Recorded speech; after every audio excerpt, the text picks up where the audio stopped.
This is the Fishing Business Podcast, and I've got a quick tip for you today based on a viewer mail. Now, I send out emails to people and say, ask me anything, and some people take me up on it. This was a viewer mail from Gary, and he wanted to know, how do I convince someone of my value? Here's what he said.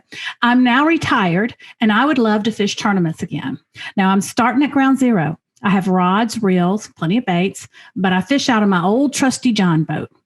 Money becomes an issue if I buy a boat. It will make things very tight if I do that. So at my age and not fishing tournaments for a while, how do I meet the right people and convince them to help me with sponsorship?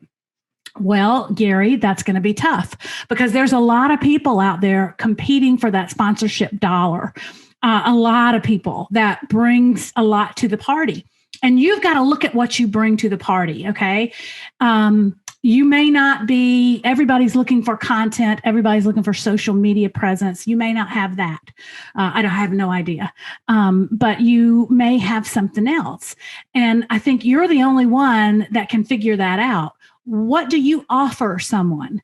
You can meet anybody you want to meet in the fishing world, but you got to have a elevator pitch, so to speak. You got to have a reason for them to engage with you.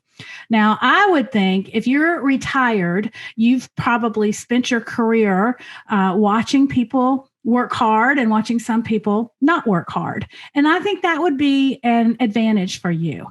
If you could meet the right people at a sponsor's brand and convince them that you're a hard worker, that will go a long, long way. Now, the way we've heard people on the podcast say before, the way you meet people is by going to tournaments, especially the bigger tournaments. Even if you're not fishing in them, if you go and you hang out, the brands send their people to those tournaments to meet people like you. That's the reason why they send someone from their home office down to Lake Eufaula, Alabama, because they want to find out who's out there and who they should be keeping their eye on. Don't be afraid to go up to those people at tournaments and introduce yourself, especially when they have a product that you like. Don't be afraid to send an email to a marketing person at a company, especially if they have a product that you really love. Don't do it if it's not genuine and not authentic. Don't talk to somebody and tell them you love their product if you really don't. But start there by the things that you really love and start a relationship with the people that work at that brand. You can do it through email. You can do it, like I said, by going to tournaments, finding out where they'll be and going and introducing yourself and volunteering and saying, hey, can I help you in the booth? I know your product really well and I know how to fish it on this lake, especially if it's your home water. Can I volunteer some time to hang out at the booth and talk to some of your customers and try to help you sell some things? Maybe it's a boat company. Maybe you will volunteer to bring your boat down and take people for demo rides. There's a lot of ways you can do it. Get creative. Distinguish yourself from everybody else, because like I said, there's a lot of people out there doing it. Figure out a way to make yourself memorable and tell your own story.